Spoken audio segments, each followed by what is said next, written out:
fascination with the past is part of what it means to be civilized. Most tree farmers can tell you the entire history of their property.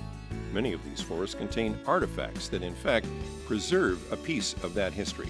There is much of the past to be found on Oregon tree farms.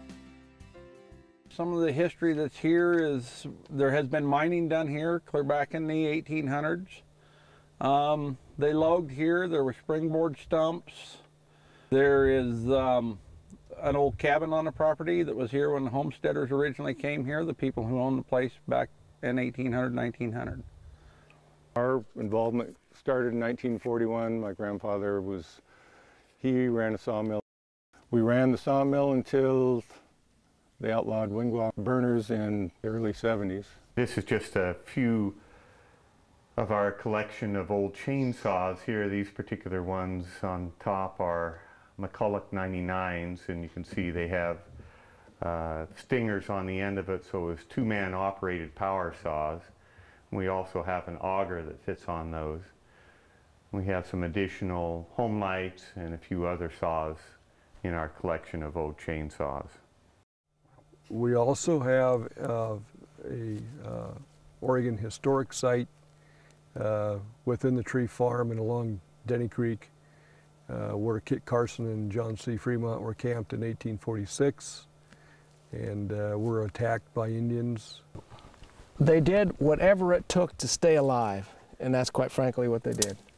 The trees, a lot of times the trees were simply in the way. You can't eat them.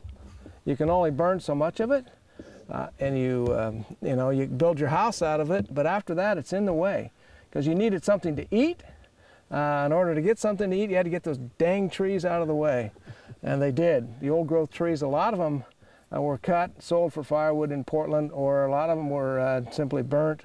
The hillsides were burnt off so that they could grow grass or a crop of some sort to subside on. And it's gone through, the Parrot Mountain area has gone through a lot of different crops over the years. Hops and plums, prunes, hay, you name it. They tried everything. But the trees stayed, or a lot of them did, and now they're the most valuable crop. One of the most unique features we think of this farm is the cemetery up on the hill that has Andrew Wiley and several of his family members buried in it. And he has a significant history. We've reviewed that history with some of our historians in Sweet Home as part of this tree farm tour. Initially he built the Sandiam Wagon Road for about $1,495, and it was a toll road. This is his original homestead.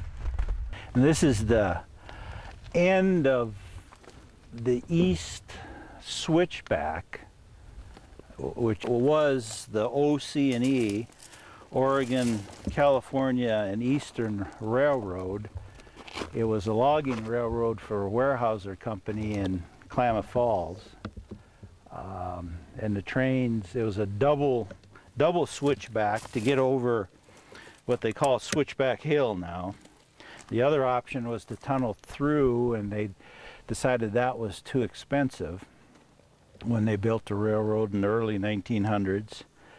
So they built this double switchback, which is fairly unique. There isn't very many of them in the U.S. And this is the end of what they call the east switchback. A whole logging train could back in here and then start pulling forward to go over the switches. And sometime if the train was going to Klamath Falls, the caboose would be here. And if the train was going out into the woods to pick up another load, the engine would be here, and then reverse direction. And it's also why it's a gravel pit. They developed it to make ballast for the railroad.